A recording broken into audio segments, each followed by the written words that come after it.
record on this computer. All right. There you go. There we go. All right. Welcome, everyone. I'm Jacqueline Hanna with Food Co-op Initiative. And of course, you have joined our COVIDeo series. And today we've got a presentation called Succession Planning Now. And we'll get into what this topic is a little more in a minute. I'm just going to do some housekeeping to get us started real quick. As usual, this is a video-based call. If you can be on video, it really does help you connect with your peers and with the speakers. We'd appreciate it. If you can't, we understand. Please do mute unless you're specifically been called on to speak. It really helps with sound quality. This call is being recorded, so just keep in mind not only is it being recorded, but it will be shown publicly on YouTube. So if you don't want to say something that will and have it be on YouTube, keep that in mind. For check-ins, we are just going to go down who's in the room. So please put your co-op's name in the chat. Of course, Mad River Market's here. They'll be presenting today. So Food Co-op, Cedar Falls Food Co-op from Cedar Falls, Iowa, Village Co-op Market of Williamsville joining us, so north of Buffalo, and Free Range Food Co-op, Purple Carrot Market, and Androscoggin Food Co-op from northern New Hampshire, and Whitewater Grocery Co. from southeastern Wisconsin. So thanks everyone for being here. And with that, we're just gonna, again, participation real quick is focused. Please keep it on the topic at hand. People have been terrific about this, but we want to ensure we respect the time and the energy of the speaker who's come and the topic they're presenting. So let's keep our conversation on that topic. That said, please use the chat to talk to each other. If Philip mentioned something and you're like, oh, we do that and we have we think we've got that up on our website, and you just want to throw the link in to the chat so people can go see your version of it. If you have a question, if you're like, oh, Mary Ellen, you shared a question a second ago that I thought really made a lot of sense, I'd love to talk to you more about that, can I reach out to you? Throw that all in the chat. That's what it's there for, and I will send out the chat log afterwards if you need to go back and find your notes. It's also where to put your questions. And if you do want to speak, I think we're a small enough group today, but we're going to be PowerPointing through most of it. So I would say put in the chat that you'd like to speak or you'd like to ask a question. Happy to have folks unmute, but please wait till you're called on to do that. So we make sure it's where the speaker's ready for you. Today's speaker is Philip Allen, board chair. Is that right, Philip, board chair? No. Sorry. Sorry. No, I'm board secretary and project manager for Mad River Market. Well, there's my error for posterity. It'll be in this video forever. So, Philip Allen, who's secretary and project manager at Mad River Market, and he's going to be presenting today. So I'm going to stop sharing my screen, and Philip's got a presentation for us, and I'm going to let him load that up, and I'll be watching the chat. Hi, Common Share and Electric City. Nice to see you guys. I'm excited about this. Okay. All righty. So this has been prompted obviously by the current state of emergency, and I will say that when I was putting this together, I was really thinking about co-ops that are pretty much in similar state as Mad River Market, as 2A co-op, and people who are still in stage 1. Hopefully these questions have already been answered by more mature co-ops, but on the off chance that something has escaped everyone's attention, well, so much the better.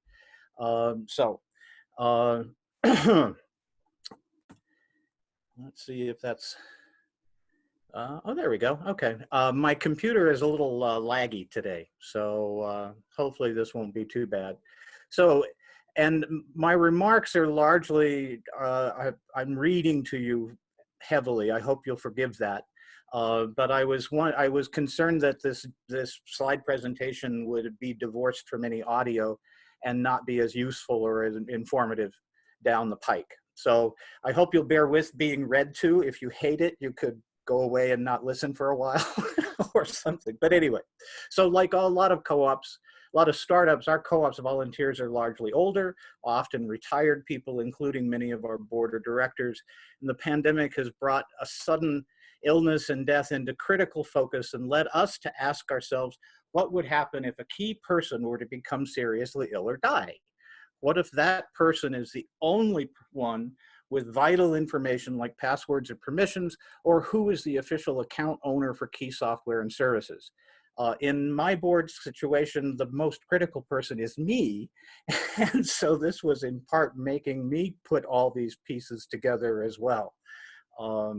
You can think about what would happen if the one person who had all of your passwords for your MailChimp was suddenly unavailable to you and wouldn't be for weeks and weeks or even forever. That's the sort of crisis that could really hold up a co-op being able to function going forward. We determined that we need to take steps to ensure redundancy in mission critical functions in case a key person is suddenly unavailable, either long-term or permanently. In fact, we think this is part of our fiduciary responsibility to our fellow member owners to ensure our work growing our co-op can continue with as little disruption as possible. These are the steps that we are taking to review our bylaws to permit a smaller board of directors and ensure clarity on officer succession. We currently have 8 members of our board. And after legal review and approval of our member owners, we will set that lower limit to 5. We have created a resiliency database. I love cute little names like that. But this is a spreadsheet database that we'll have on Google Drive, which we use for shared documents. And this will contain critical information that's needed to access critical co-op accounts, software and services, and other key resources. We'll review our signatories on co-op financial accounts, including details in this resiliency database, and to make sure that the relevant board resolutions are either linked to or readily available for all those set accounts. And if by chance you have not gotten around to having board resolutions for all of those things, it's a good time to make sure that you've got that complete. Excuse me. We'll record details of any registrations with state or federal agencies, including account owner, logins, passwords where applicable.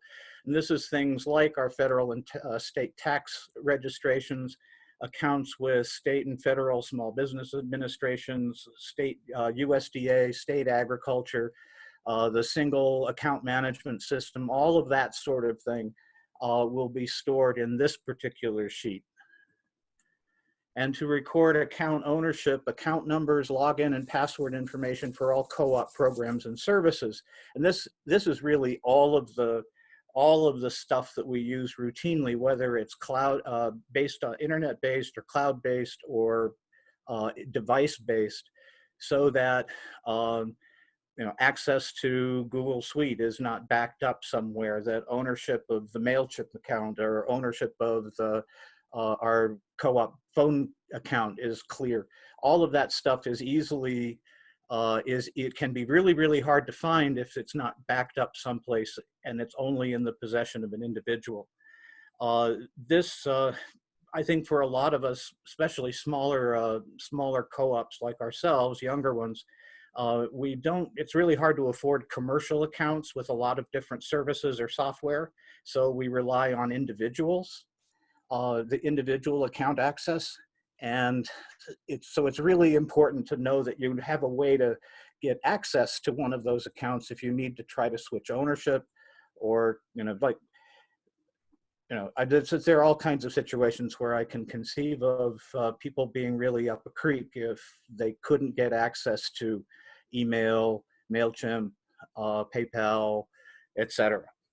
I will say that this is assuming that the finance side of things, the bookkeeping and accounting side of things, are fully documented and backed up separately, and in addition to all of this. But anyway, we are encouraging all of our board members to back up any related files, co-op related files, that they have on their personal devices to our shared drive. And like the little graphic shows, those are files that I have, that are my files, but need to be accessible to everybody else in the board should they need it. And I think it's also especially important to be able to have other people have access to text or graphic creations that you've done, so that other people can use them rather than having to recreate them later if suddenly your files are not common possession, if you will. You do have to make sure that all of the permissions, your sharing permissions in whatever shared file service you're using are adequate, that anybody who needs permissions has them. Finally, we're going to update our policy governance and board guidelines documents to reflect all of these intentions. We don't, as I say, we don't update these often enough, but this whole project is encouraging us to do better there. And we've rededicated ourselves to trying to cross-train as much as possible in key tasks and skills. It's hard to do if you've got a really small board, but you reach out beyond the board to other volunteers and hopefully mobilize their talents and skills and make sure that not only one person has the skill or experience to do a particular task. I was reminded of the old slogan from the 60s and 70s of each one teach one, that some people might recall. And thank you for coming to my TED Talk.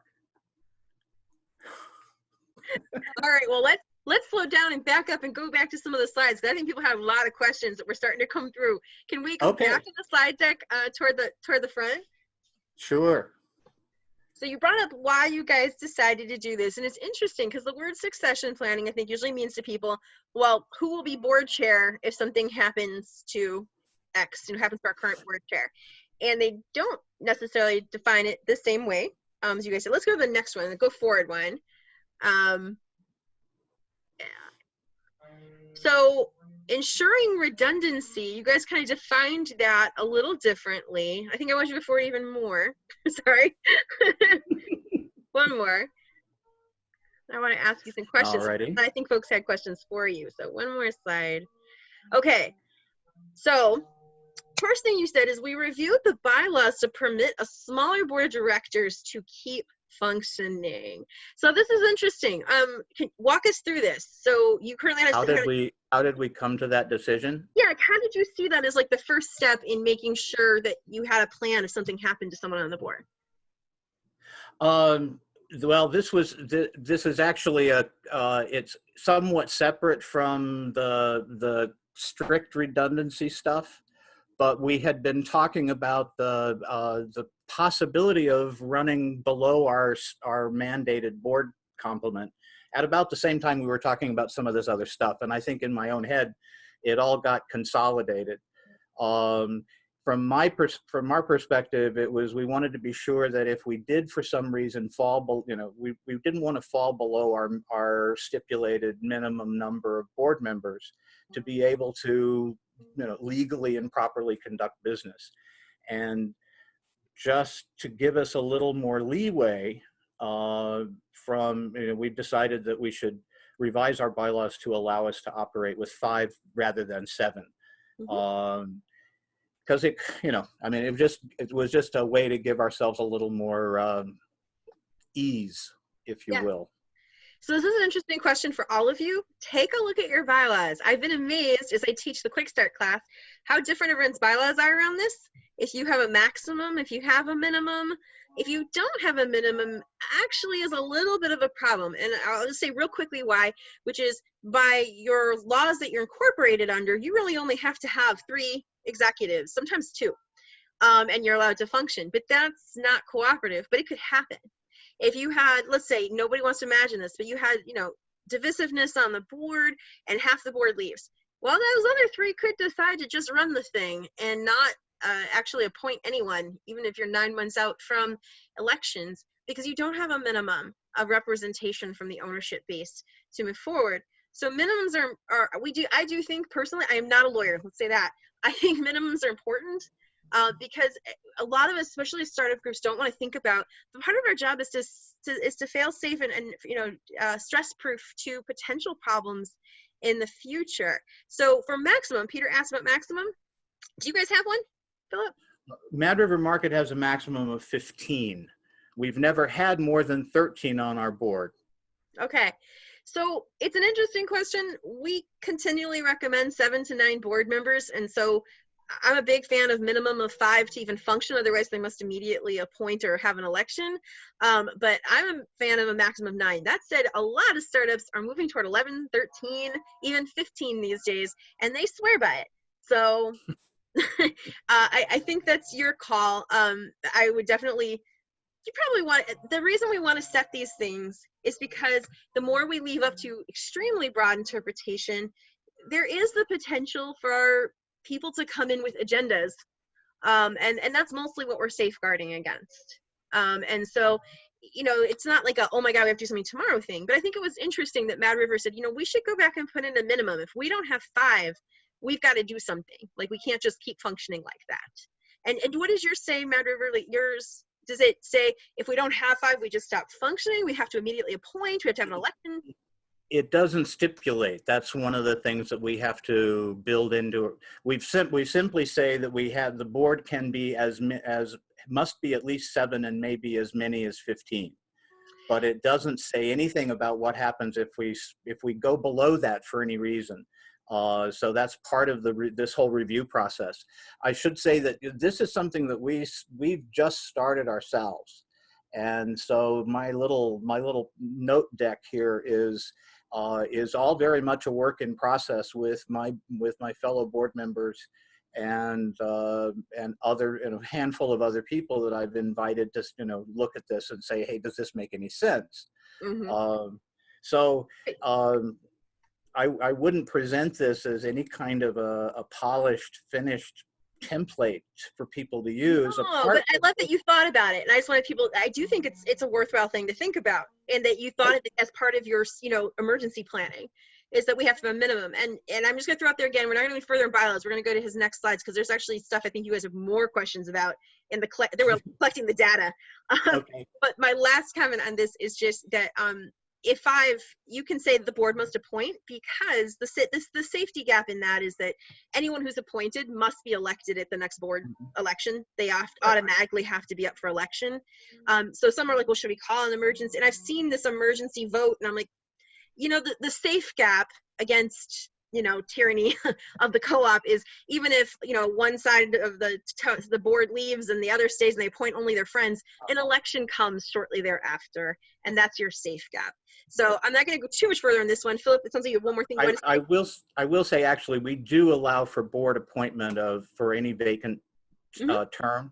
Yeah. With the understanding that that appointment must be ratified by the member owners at the next possible meeting. That's in everyone's bylaws, by the way. We're not going to go further in bylaws, but if you don't have in that the board can appoint, but then those appointees must be ratified at the next election, there's a problem, and reach out. Let's talk about it. Okay. Most of you should, though. Let's go to your next slide. I didn't mean to get caught up there. Sorry. But that's all right. It was an interesting and important point that you guys started there, because I agree with you. That's actually part of your resiliency planning. So this resiliency database, oh yeah. People are gonna have a lot of questions about this, because you brought up the problem. Like, you know, we're all using our personal accounts. How are you creating a resiliency database that is accessible, isn't connected to one person's email? Like, what did you put this in? Like, how are you doing that? Well, that's part of what we have to figure out. In terms of, for example, we use Google Suites. And I believe that ultimately it ultimately ties back into, I suspect probably it's tied to my name. And one of the things that we have to investigate is, well, what happens if I'm not here? How do we do it? We either have to bite the bullet and transfer some things into a commercial account and deal with spending the extra money that entails, or find some way of ensuring continuity, which is easier with some services and programs than others. Have any startups solved this one? Just, I mean, because like what Amanda was saying is we're at the beginning of solving this. It's an important question. If you already have, we'd love to hear in the comments how you're doing it. If you're paying for a service, or what you did to make sure there's some kind of, even just, you know, shared files. Maybe you have a shared file system, but it's not kind of connected to one person's email. So, because the concern is that in a lot of shared drives, whoever originated the file has kind of special access unless you carefully make sure there's other admins. And so if you've, it said common share, you said you are using shared drives and you feel like that's addressing it. Do you want to unmute and say anything about that? Sure. I was just going to say that we have that as new board members come on or as board members leave, you can edit who has access to them, and you can change the editing functions of each person's level. Yeah, we found a Google Shared Drive to be really helpful. Okay. And you found just having multiple admins, therefore it's not under one person's control, even though there was a founder of the document. Sometimes we find the problem is that, and maybe it's just me, when the founder of the document leaves the board, there's no way to remove them. And so that privacy could be an issue. Yeah, we haven't looked at that issue. Okay, haven't run into that as of yet. Cool. Mary brought up that Wild Onion is using something called SharePoint. And has a business account, but the problem, of course, is that not everyone on the board is trained in using it. This is sometimes the problem with fancy solutions, right? Like, not everybody's going to go learn the software. Do you have anything you want to say to that real quick, Mary?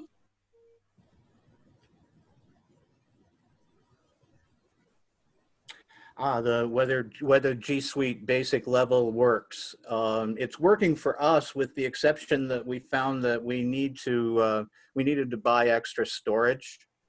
Where we've taken all of our meetings online and are recording them, and because of that, that eats up gigabytes quick. So we basically exhausted the freebie allowance, if you will, or the basic allowance, and have, it's a nominal fee. It didn't cost a lot, but if we started producing lots of video content, we would go through gigabytes of storage without any sweat. All right, I'm going to bring up Michaela's comment, and then we're going to go to Peter. Michaela said they have a separate solofoodcoop@gmail.com, that you can kind of use as your kind of dumping point. The advantage of this is there isn't you would assign 2 admins when you open it, and you can keep adding admins, and therefore it doesn't belong to someone. So if for some reason, Philip leaves the board in a dramatic huff, and he founded all these files, he's not trapped in the files. You don't have to like completely recreate them because you can't take Philip out. So I think that's a good solution to that. Michaela, did you have anything you wanted to say about that before I go to Peter? Yeah, I'll just say really quickly that, yeah, so we have that, and that's where our Google Drive, lives, and every document or whatever. We're really trying to encourage people to kind of create documents in that, we just share the password amongst our board. And then the other thing is even if because sometimes I know, I'll create documents, in my own folder, but then I share it also with that email address so that it's there, right? So at least in the recently shared with me or whatever, it appears there. So far that's good. And then the other thing I'll say is with Google, so for us, after a year's worth of stuff, we kind of transfer everything over to a Dropbox, as a collective thing. So we're kind of, we try to archive it in Dropbox and keep the most current stuff in Google Drive. That's a really nice idea. And those are 2 technologies that most people know how to use, because I do think, where you run into it, Wild Onion ran into, which is when you insist on using technologies that most people don't know how to use, it can actually become an isolated solution. I've seen startups actually lose access to files because the person who understood how to use that thing is gone. So using just, and I really like your solution, the Sola Food Co-op, it's not necessarily what you're emailing from. You might even have sola.coop, but you have a Google that all the board members are connected to, that you can all access and keep documents there. So that's great. Peter from Andrew Scoggin wanted to share a thought. Yeah, just a couple of things. First of all, we do have a Google Drive that we use. All of our board members have, and certain key volunteers have access to it, but it's tied to an email address that belongs to the co-op. It's no one's personal email address. And so to become the administrator, you just have to type in the email address and the password associated with it. More than one person, but not everyone, knows that combination of email and password. Mm-hmm. Second thing, though, is we recently went in to look at some important documents and they were gone. And it turns out that one of our members deleted a bunch of stuff. I'm certain it was accidental. Yes. But that reminded us that we've got to figure out how to back up that Google Drive. And I've been looking for a couple of days for a solution, and I don't see one that's obvious and easy aside from manually copying things every, Friday or something like that. If anybody knows how to back up a Google Drive, I'd love to hear. Well, I'd like to go back to Michaela for a moment, because you said you offer tech training to your whole board to make sure they know how to use everything, which I think we've all attempted and know works for some people better than others, but it's definitely good. You said when you said you move everything over to Dropbox, is that like a manual process, or is there some kind of automatic process? I think it's manual. I mean, I'm not in charge of that, but I think it is manual. Okay, that's cool. If anybody does have an answer to Peter's question, go ahead and throw that in the comments. I figure there's got to be a way, but let's keep moving and go to your next slide, Philip. Okay, so review signatories and include details in the Resiliency Database. So, and someone even asked, board resolutions. What are we talking about, board resolutions? And I will let Philip talk to them in a bit. Basically means a board decision that's been voted on and formalized that is not actually part of your policy register. It's more of a how we will internally function agreement. But that said, what do you have to say on this one? I want to just take some time and say, how are you guys combing all this information and combining it? Often the signatory thing gets lost really quick. So what are you guys finding as you're doing this? Well, luckily we're early enough in the process that not too much has gone astray. Part of that is due to the yeoman effort of Jan Roy, who's participating today. She's our recording secretary on our board and has been invaluable in helping corral the paper. Just really invaluable. We've been able to keep track of those. You need a board resolution to be able to open a bank account. Mm-hmm. And also all of the relevant banking information should be accompanying it in a file. So this is a reminder for us to make sure that we've got that all in, whether it's maintained physically and or digitally, make sure that it's somehow linked to this, so that when somebody wants to know, okay, well, what about our Northwest Community Bank account? They'll have what they need to be able to move forward. The bank accounts are probably, in some respects, are a lot easier to cope with than software and services on online stuff, because that's really really squirmy, and can get away from you real quick. Yeah. But anyway, that was what all this was about. We'll jump into that, the software problem on the next slide.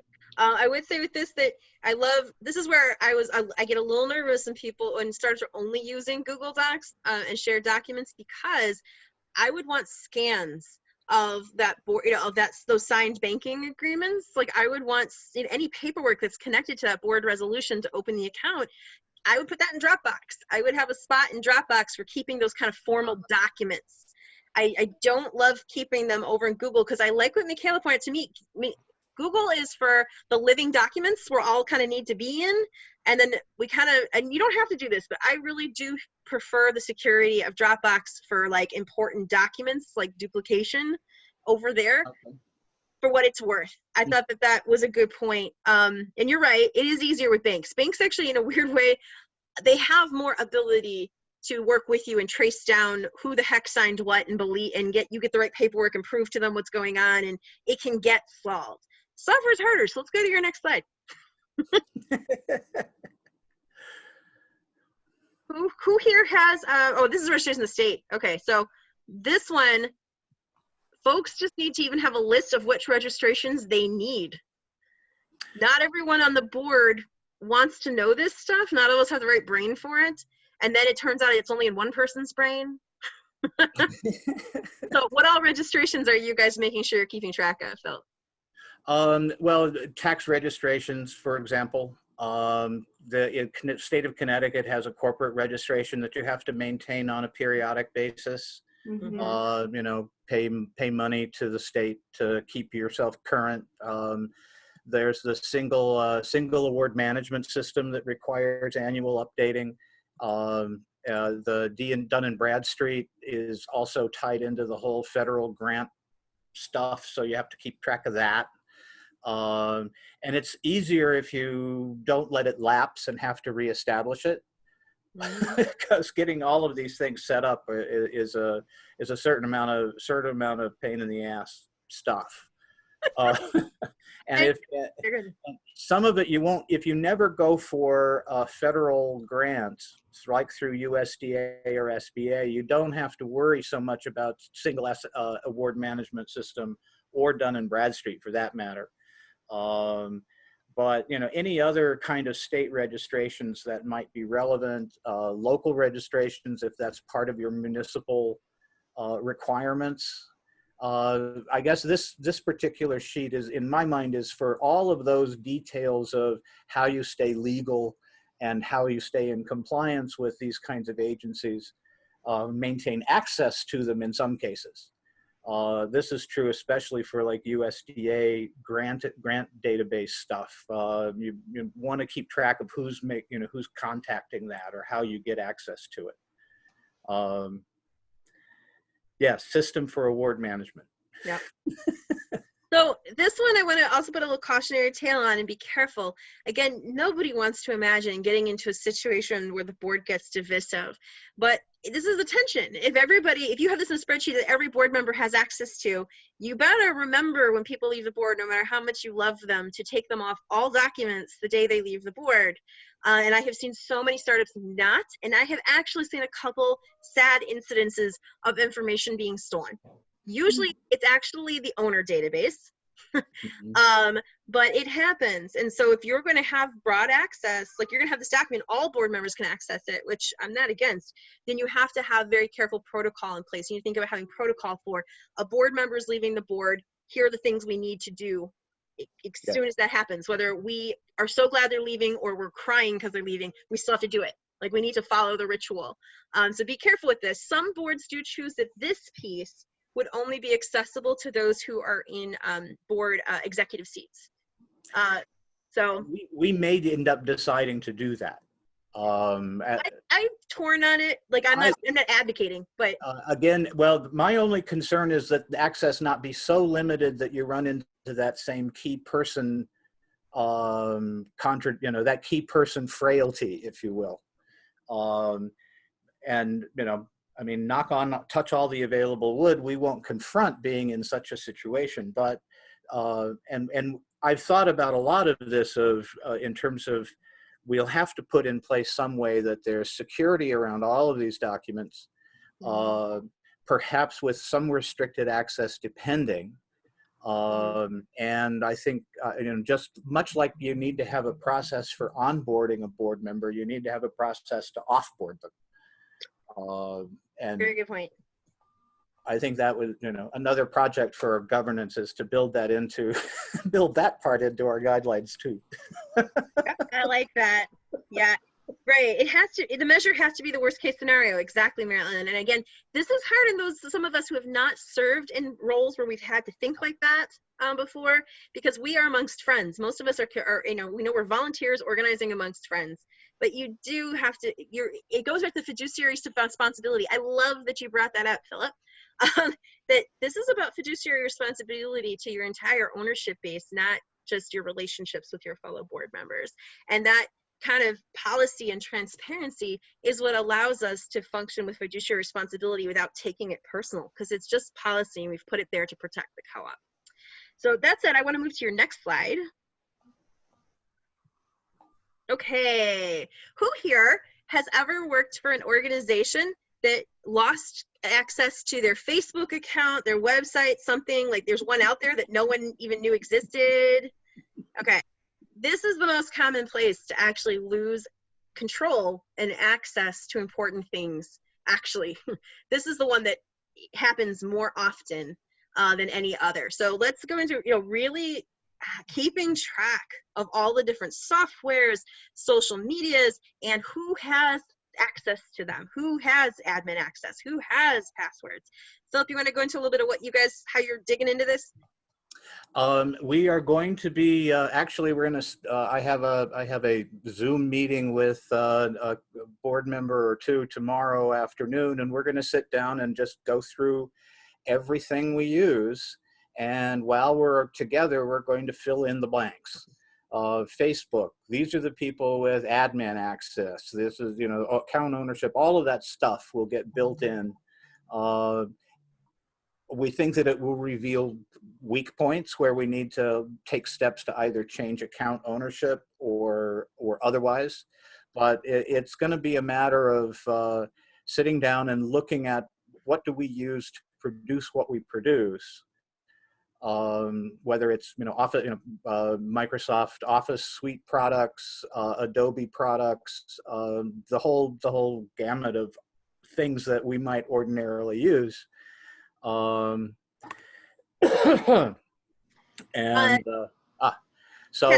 anyway, that's that. As we go along with all of these, we'll be plugging in the details for all of that. And building out any, the capacity to put notes related to anyone if we need to flesh things out, flag things for further action. This will be it'll be something that everybody can take a look at and review and say, well, hey, did you think about that? What about this? This will become a collaborative document that we'll work on together, but the bulk of it or the meat of it will get worked on with just a couple of us. And then we'll go at it from the whole board. I have a delivery truck deciding to show up right outside my door right now.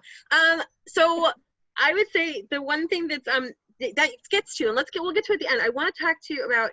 So you build this once, and is that it? We'll come back to that. Kat, your question real quick. If you make other people admins to that Facebook account you created, you can then remove yourself as an admin, even if you created the account. So yeah, go ahead and build in your other admins and then remove yourself as an admin. And if you need help figuring that out, it took me a bit too. I'm not the most tech savvy person ever. People assume based on age, but I can tell you how to do that. I've had to do it. Are you adding any additional security or encryption to this specific document? Yes. Yes. This particular document and actually going forward, our master member owner database will be functioning with an encrypted password, so that it's harder to just randomly access it. I think I've got it fairly well locked down, but I haven't gone to special encryption for the files yet. But it's especially going with putting this in place, we need to have that, which is another thing to keep track of within this database. And this can also be maintained, this can be, well, it has to be periodically reviewed. People have to keep track of when passwords get changed and all that stuff. But it also, it also is a living document, and it has to be revisited periodically to make sure it's as current as it can be.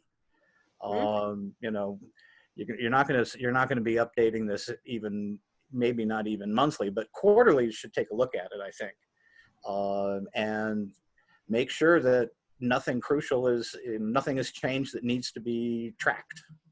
I don't know of any way to automate any of this. There's a certain level of it not being automatable because it's about security, right? Like, there comes a certain point where and I think that's a good point. Let's talk about that. Mary Ellen, God bless. This is much like a regular update of all your personal life and death documents. Yes.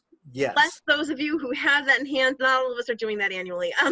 Let's just put it that way. But yes, if you're used to that process, yes. Philip, I would add that you really, as a board member, you should really encourage any board member, especially a responsible board member, have clear directives, because all manner of things can get lost in an estate that there's no valid claim to on the part of the co-op. the records and documents and stuff there, well, that's part of the estate now, and you can't have it. It's important, I think, to make sure that, again, it's not that we don't trust each other and like each other and collaborate, but we're not collaborating with everybody else, everybody's family. And if you're gone and everything gets caught up in a messy estate battle, you could lose access to important things. So as hard as it is, I think it's a good time to suggest to people that if they don't have their affairs in order, maybe it's time. And here's why. Well, and I would say that's a little dramatic. I think I've usually found is that what's more is important is that if you have anything that belongs to the co-op, it needs to be in the Dropbox. It needs to be in the file. If you have access to anything the rest of us don't, we need to get it into these systems we've built. I'm not that's against it, but I would say that actually that rarely comes up. I've been, running an established co-op, and we've had numerous times that people have passed away without an estate plan for their owner loan. That comes up. And that's a really good time to mention it to people, that they figure out what they want to do with that. And sometimes even that, though, it's not as much a headache for the co-op as it is for the estate. We just get to hold their money longer until the estate figures it out. And that sounds awful. Yeah. But after being in a co-op for 10 years and working with so many startups, I've not seen that really cause problems on that end, except for that if they had documents that should have all along been in a shared space, that's where we see problems. So I want to talk about reviewing, but let me see, what was your next slide? Was there another? Okay. Yes. Well, that speaks to it right there. I think what we're really saying is you shouldn't have any co-op related files that aren't in the Google Drive or the Dropbox or whatever formats we agree on. You just shouldn't. So that's what that's where I love, I'm still pretty hung up on Michaela's solution. I like it, which is documents and historicals to the Dropbox and Google for everything else. If you're building, some verbiage for this event, then you're gonna have a folder for that event and the verbiage will be in there. You're not gonna build it somewhere else. You're gonna build it there because we don't need you to back it up to your personal computer. Or go ahead and build it in your Word file, but you better go straight into a Google Doc that you created so everyone has access. That stresses some folks out. They're not Google people. Then get used to Dropbox where you can put your Word files right away and they can also be shared or whatever your preference is. But really these documents nobody should be creating Google co-op documents that are living on their hard drive. That's we want to avoid. So I love that you brought this up because my secondary solution would actually be don't do that. And it happens, right? Like I still have some files on my hard drive that occasionally, I haven't worked for my food co-op in 5 years and they just contacted me about one. And I was like, gosh darn it. Oh yeah, I do have that. And I've uploaded it to them since, but don't. And that's where if someone passes, we have a real problem because it got trapped on the hard drive, and then maybe it's not something the estate's going to argue with you about, but it would be really great to have all of the documents for that giant event you threw that talks about who your partners were, how much money you spent, and all that useful stuff that you're going to have to completely rebuild. But it's not like the estate's not going to get in the middle of that. You're just SOL. All right. So is it okay to just keep paper copies of paid invoices? Yes. And are you guys using software? And are you guys at Mad River? Are you guys using some kind of accounting software that multiple people have access to? We're using QuickBooks. Okay. I think ultimately, so far, well, we are working with, I'm forgetting the accountants, the folks in Madison. Oh, okay. Yeah, now I'm doing it too. Weber. What? No. No. Now we're looking. Anyway, yes, I get it. So you have accountants who are reviewing your books and you're doing it through QuickBooks. And if they need any backup beyond what's in our books, we have the paper copies to scan and forward if they're necessary. That's kind of where we're at. We don't do that routinely. Okay. I would say again, like, a lot of people are gonna look at this and go, oh my God. Okay, so here's the thing. And I've been picking on Mary Ellen. She may not really be like this, but you need a Mary Ellen. You need somebody who's like, of course, you put these things in order, for God's sake. You can find these people. I often say they should be the vice chair. They should be the person who's keeping track of all the paperwork, making sure things are scanned, putting together agendas. I love these people.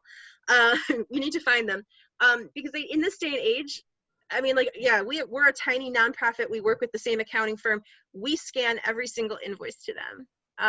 You know, it's just, and if you're working with a firm, they'll store it for you. But if you're not, you know, and a lot of you won't be, you know, it's ideally, yes, ideally those things are getting scanned into your shared Dropbox or savings spot. But at least as long as your accounting books are up to date and accurate, I'm happy. I will agree. If capacity were not a question, then yes, indeed, I think backing things up that way makes it just makes the whole process of governance a lot easier. But there's also good odds that there are going to be people, you may be working with people on your board who really, really love hard copy. And so, you know, I don't know that you get to eliminate maintaining paper copies of stuff simply because you scan it. No, you shouldn't. But the scans will cover your butt because, again, you know, if I'm your secretary, if I'm your treasurer and I die next week, good luck getting that folding accordion file of those invoices sometime before the next 6 months. So, you know, so do both. If ideally, but if you can't, yes. Again, that's an ideal world thing. Mary Ellen, you had a question about sticking to one platform. You're saying how about consistency issues like Google, Microsoft, everybody wants to build things in different stuff. Anyone, including, I'll start with you, Philip, but anyone has experience with this, thoughts on this? I will say I'm most comfortable doing content creation in Office or Adobe platforms, but then I upload it into Google, which normally converts it into whatever the resident format is. I'm starting to create more in the Google Suite simply because it's one less step. But there are some things that it's not exactly a powerful creation tool.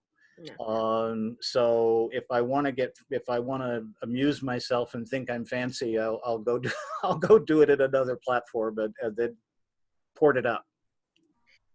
I would agree. I think, Marianne, you're probably running into is, you know, we've got people with different comfort levels with different types of technology, whatever they learned first, you know, whatever. I think if the board agrees to use Dropbox, agrees to use Google, then everything needs to be uploaded to it, but go create in whatever you want. We can still open those things in Dropbox or Google or whatever. So I think you can have your cake and eat it too in this case. Other questions? There were some questions about payments. I'm gonna hold off on that. So, okay, next slide. What else did you have here? Okay, then we're talking about updating policies and board guidelines. That's not a small task. So before I point out we don't do it as much as we should. Well, join the club. So I don't know too many stars to do. So let's stop and back up then a little bit. You mentioned, Phub, reviewing this. Once you create this, reviewing this, and he was saying hopefully quarterly. I would say realistically, what we've seen is that if you create this document, that you put it in your annual board calendar to be reviewed twice a year. And that you assign it. The place I've seen it most commonly, I don't like, Mary, I think it's really brought up, like, do we assign this to one person? I don't like this task be assigned to one person. I really don't. You can, it's been done, as long as everyone has access to the documents. But usually I see it assigned to the executive team or multiples of them. So maybe it's the secretary and the vice chair, or the secretary and the treasurer once a year. They review it. You know, oh, it's January. They're going to go do the review. Here's the second piece, though. It's super critical. That's going to really be make this thing work. Is they then come to the next board meeting and say, we did, or they send things, we did the review. Everyone go look at the documents, see if you have any disagreements or concerns. Come to the next board meeting ready to vote that we ratify whatever I loved your cute name for it. What are you calling this thing? Oh, our Resiliency Database. The Resiliency Database. So it's January, and yes, we'll go in depth. We'll comb. We'll take responsibility for that, and to remind everyone that it's that month and we need to do it. But we're going to send out an email saying, please do this before you come to the board meeting, because we're going to vote that we have all reviewed it and we ratify the Resiliency Database. And that educates the board. And if there were changes, that they can say, and we made these 4 changes, and you get that into the notes. So we're keeping the whole board abreast, because we all have this tendency, we have so much work on our plate. Certain board responsibilities that really belong to all of us kind of start to become just Janet's, you know, and that's when it gets dangerous. So yes, you can assign work to people, you can delegate, but remember, you've delegated as a board. It's the board's responsibility and power. So they can't just go do it and you go, oh, well, we hope that, you know, that Janet and Derek got that done. No, that we just trust them. No, that's your response. If they fall down, the responsibility actually be on you as a board, not them. So just keeping that in mind. Other comments, questions, real quick. I know there was some questions about processing card payments because that information ends up being another thing you have to track and all that good stuff. It's a little off from where the main point of what we're talking about today. So I'm going to make sure there's anything else people want to touch on before we go there.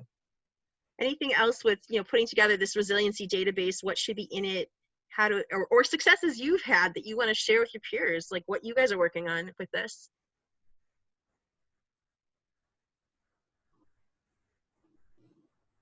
I'm going to give you back the screen. Okay.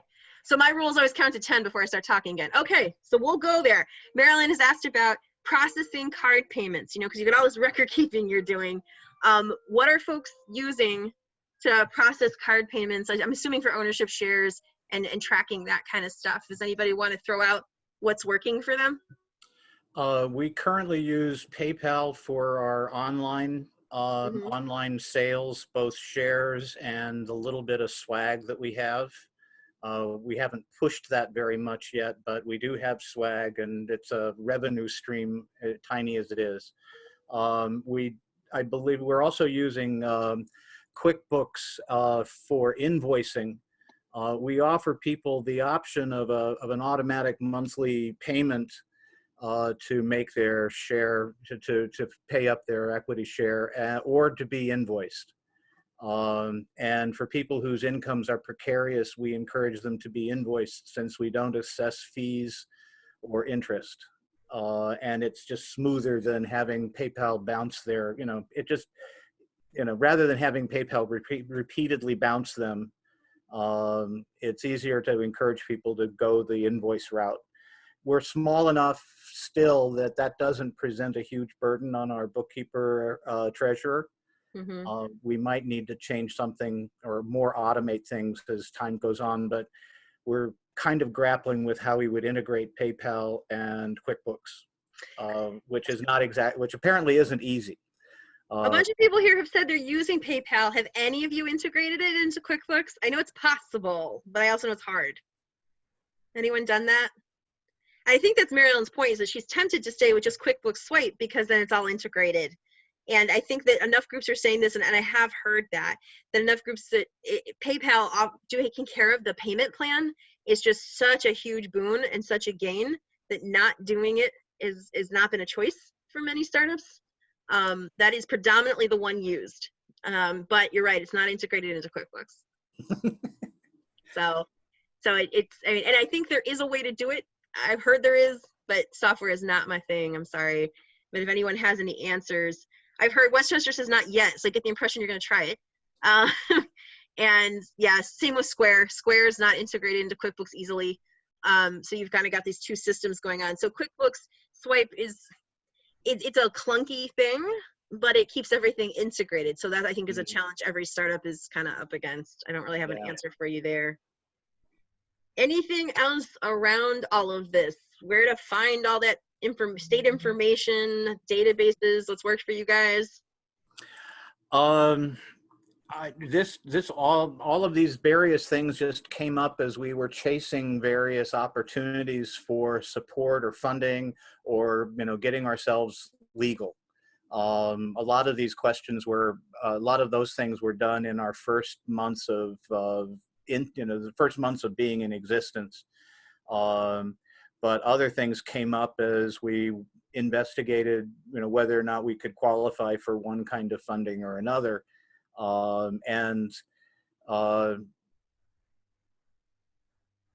It's recent enough that we don't have to go digging too hard to find all the documents for all of that.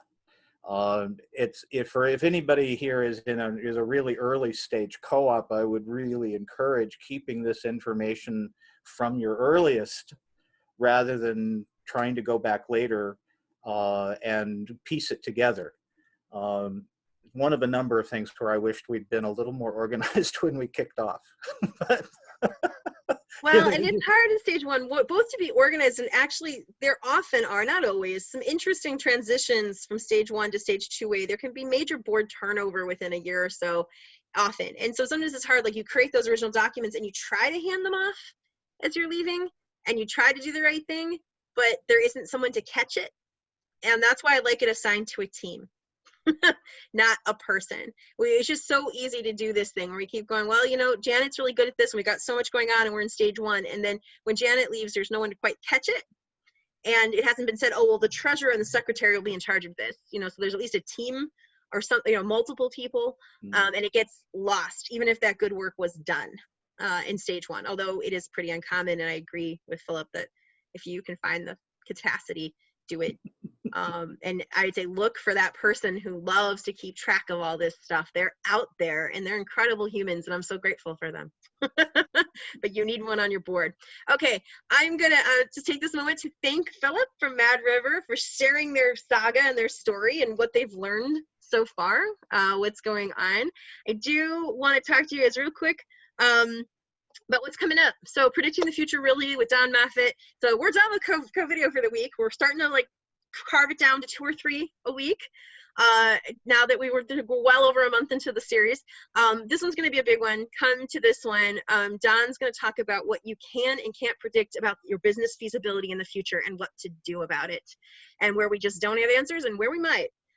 So it's going to be a really important session. Please either be there or we will of course send out the video.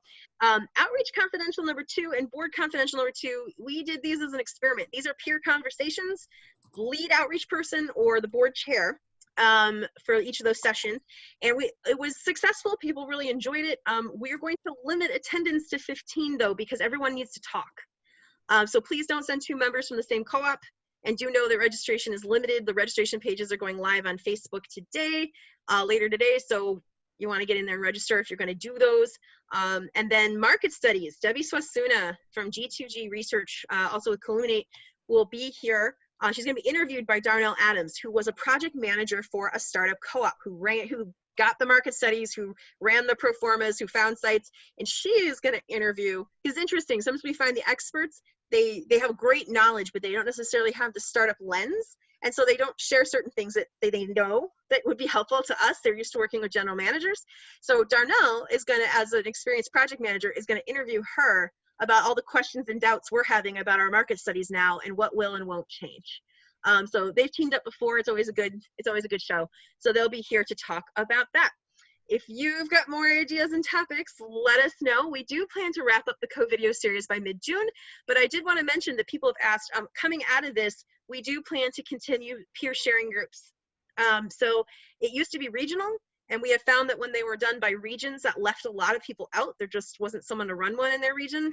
And so we will be organizing them by development stage or commonalities, like you're both in rural communities, so forth. So there will become opportunities to be part of ongoing peer presentation work, and we will let you know more about those later this month. All right, have a great day, everybody. Thanks for coming. Thanks again to Philip.